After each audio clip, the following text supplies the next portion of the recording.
ETF index mutual funds నేర్చుకుని stock మార్కెట్లో రాణించాలనుకుంటున్నారా? వెంటనే ఈ నెంబర్కి కాల్ చేయండి. హలో అండి, రామ్ గారు నమస్తే. నమస్తే అండి. ఇప్పుడు రీసెంట్గా ఒక న్యూస్ వింటున్నాం. అదేంటంటే మన మోహన్ దాస్ కరమ్చంద్ గాంధీ గారి గ్రాండ్ డాటర్ మునిమనవరాలు, తన గురించి ఒక కేసు, తను ఒక ఫ్రాడ్ చేసిందని జైల్లో వేశారని చెప్పి రీసెంట్ టైమ్స్లో మేము వింటూ వస్తున్నాం. దీని గురించి డీటెయిల్గా మీరు మాకు చెప్తే ఎక్స్ప్లెయిన్ చేయాలి. షూర్, డెఫినెట్గా అండి. So first of all Gandhi garu ఎంత ఫేమస్ అందరికీ తెలిసిందే. Like he is the father of our nation అని చెప్పుకుంటాము. అండ్ ఎంతో మంది ఇన్స్పిరేషన్ తీసుకుంటారు. గాంధీ గారు అంటే అంత ఇన్స్పిరేషన్ తీసుకుంటారు. అలాంటి ఫ్యామిలీలో పుట్టడమే గ్రేట్ అసలు, రైట్? అండ్ అలాంటి ఫ్యామిలీలో ఉన్నాము అని అంటే బహు జాగ్రత్తగా ఉండాలి. బికాస్ ఆయననే కాదు, వాళ్ళ ఫ్యామిలీ మొత్తాన్ని కూడా జనాలు ఇన్స్పిరేషన్ కింద తీసుకుంటా ఉంటారు. సో ఇలాంటి కేసులో లైక్ వాళ్ళ గ్రేట్ గ్రాండ్ డాటర్ ఎవరైతే ఉన్నారో, ఆశీష్ లత తన పేరు. సో తను సౌత్ ఆఫ్రికాలోనే ఉంటూ, సౌత్ ఆఫ్రికాలో బేసిక్గా ఏంటంటే ఎస్ఆర్ మహారాజ్ అనే ఒక పర్సన్ ఉన్నారు.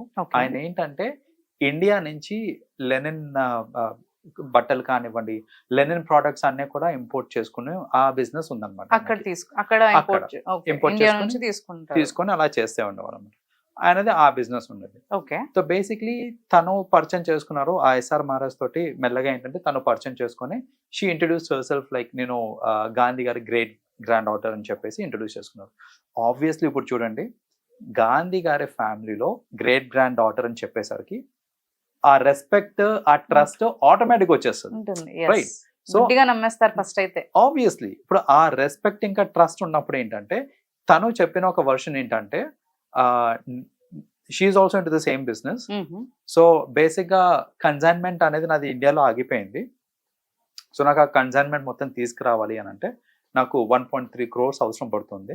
సో ఆ 1.3 crores మీరు రిలీజ్ చేస్తే కనుక నేను కన్సైన్మెంట్ తెప్పించేసుకొని ఆ కస్టమ్స్ డ్యూటీ అన్ని కట్టేసిన తర్వాత జరిగిన దాంట్లో నేను ప్రాఫిట్ కూడా ఇస్తాను, మీకు జరిగిన ట్రాన్సాక్షన్లో ప్రాఫిట్ కూడా ఇస్తానని చెప్పి నమ్మించింది. సో ఆ ఎస్ఆర్ మహారాజ్ ఏంటంటే ఇప్పుడు ఆబ్వియస్లీ గాంధీ ఫ్యామిలీ నుంచి కదా అనేసి తను యాక్సెప్ట్ చేశారు. అతను కొన్ని బిల్స్ కూడా అడిగారు అనమాట. ఏంటంటే ఇప్పుడు మీకు అక్కడి నుంచి కన్సైన్మెంట్ బయలుదేరుతున్నట్టు ఒక బిల్ కావాలి, నాకు ఇన్వాయిస్లు కావాలి, కస్టమ్స్ అన్నిటివి కూడా బిల్స్ కావాలి నాకు అనేసి సేఫ్ సైడ్ కోసం అడిగారు అనమాట. అడిగిన మరుసటి రోజు బిల్స్ ఇచ్చేది తను. నాకు ఇప్పుడు కన్సైన్మెంట్ బిల్ కావాలి అనగానే యా ష్యూర్ అనేసి నెక్స్ట్ డే కన్సైన్మెంట్ బిల్ ఇచ్చేయటము. సో అలా ఏంటంటే ట్రస్ట్ క్రియేట్ అయిపోయింది. అతను అడిగిన ప్రతిదీ ప్రొవైడ్ చేసేస్తుంటే ట్రస్ట్ క్రియేట్ అయిపోయింది అక్కడ. సో అతను ఇచ్చాడు. ఇచ్చిన తర్వాత ఒక 2 days తర్వాత నుంచి ఇంకా ఆమె ఫోన్ కలవట్లేదు. టచ్ అవుదాము అనుకుంటే అసలు కాంటాక్ట్ లేకుండా వెళ్ళిపోయింది తను. సో ఆయనకి ఏం తెలియదు, అంటే పర్సనల్ గా అసలు ఆమె ఎక్కడ ఉంటుంది ఏంటి ఏం తెలియదు. సో ట్రస్ట్ అంటే బేసిక్ గా కొంచెం ట్రస్ట్ అనేది అక్కడే లూజ్ అయ్యాడు అతను. సో అసలు ఏంటి మళ్ళీ గెట్ బ్యాక్ అవుతుందని చాలా ట్రై చేశాడు, కానీ ఎక్కడ కూడా he could not get her.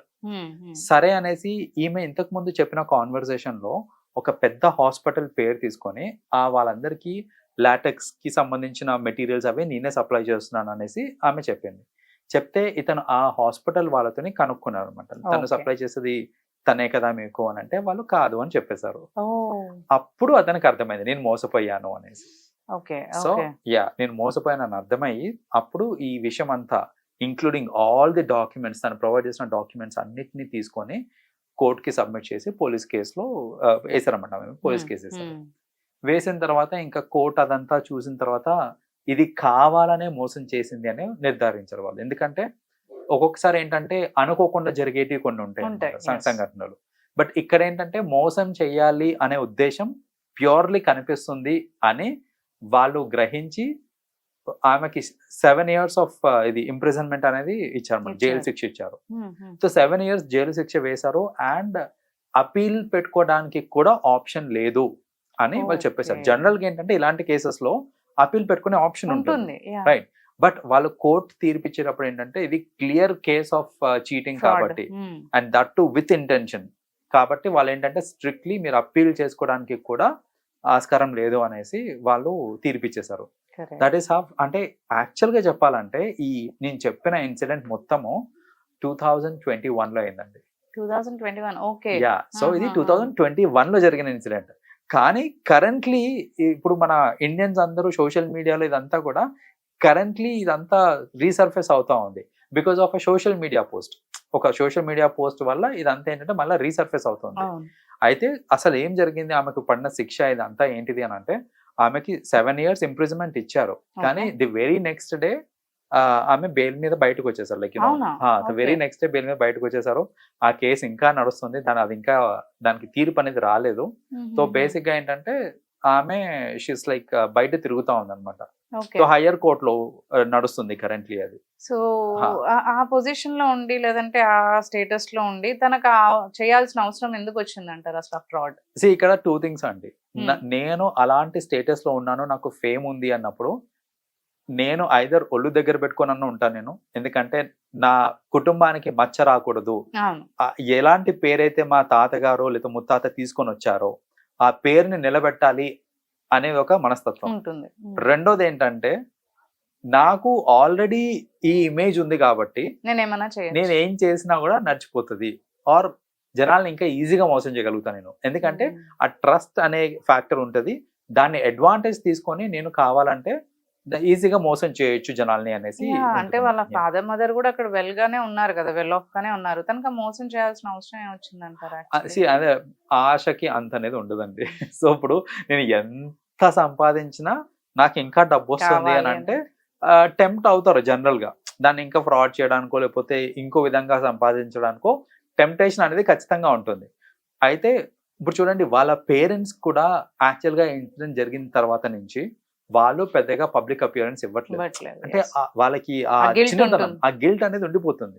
So ఆ చూడండి, తను చేసిన పని వల్ల వాళ్ళ ఫ్యామిలీ మొత్తానికి ఒక మచ్చలాగా, పెద్ద మచ్చలాగా అయిపోయింది. సో ఇది ఆలోచించకుండా నేను ఎక్స్ప్లాయిట్ చేసేయచ్చు, జనాలను నేను ఎక్స్ప్లాయిట్ చేసేయచ్చు, నేను కావాల్సిన డబ్బులు నేను సంపాదించుకోవచ్చు, నన్ను ఎవరేం చేయలేరు అని అనుకుంటే మాత్రం ఎంతో కష్టపడి నిలబెట్టిన పేరు వాళ్ళ గాంధీ గారు కావచ్చు, వాళ్ళ అది క్యారీ ఫార్వర్డ్ చేశారు వాళ్ళ పిల్లలందరూ కూడా. అది మంచిగా నేమ్ అలాగే ఉంచి, బట్ ఎవరో ఒకరు కొంచెం దాన్ని స్పాయిల్ చేసే వాళ్ళు ఇలా వస్తూ ఉంటారు. ఇది క్లాసిక్ ఎగ్జాంపుల్ ఫర్ ఎవ్రీవన్ అండి. ఏంటంటే పేరు సంపాదించడం ఎంత కష్టమో చూడండి. అలాంటి పేరు రావాలి అని అంటే ఎన్ని జనరేషన్స్, ఎన్ని డేస్, ఎన్ని ఇయర్స్ కష్టపడి తెచ్చుకున్న పేరు అది. అలాంటిది ఒక్క పర్సన్ చేసిన ఒక వన్ వీక్ లో ఆ రెప్యుటేషన్ మొత్తాన్ని కూడా కూల్ చేశారు. ఇది జనరల్ గా సొసైటీలో కూడా జరుగుతూ ఉంటుంది. పేరెంట్స్ ఎంతో కష్టపడి వాళ్ళు పేరు తెచ్చుకొని సొసైటీలో రిలేషన్, ఒక ట్రస్ట్ బిల్డ్ చేస్తారు వాళ్ళు సొసైటీలో. వాళ్ళకంటూ వాళ్ళొక పేరు, ఒక స్థాయి క్రియేట్ చేసుకుంటారు ఎంతో కష్టపడి.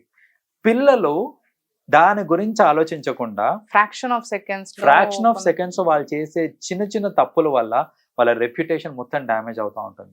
సో అది ఆ రెప్యుటేషన్ మళ్ళీ బిల్డ్ చేయగలుగుతామంటే ఇట్స్ టఫ్, చేయలేము. సో అది ఆలోచించకుండా ఏదో ఆవేశంలో ఎన్నో పనులు చేస్తూ ఉంటారు. సో యువత కూడా ఆలోచించాల్సింది, ఇప్పుడు జనరేషన్ ఆలోచించాలి ఖచ్చితంగా. ఏంటంటే అసలు నేమ్ క్రియేట్ చేయడం అనేది చాలా అంటే చాలా కష్టము. అంత కష్టపడి నేమ్ క్రియేట్ చేశారు మీ పేరెంట్స్ అని అంటే దాన్ని చెడగొట్టడం కూడా చాలా. మీరు దాన్ని పైకి తీసుకెళ్ళకపోయినా పర్లేదు, చెడగొట్టకండి పేరుని. Correct. That's true. Well said అండి రామ్ గారు. Thank you so much for coming. You welcome.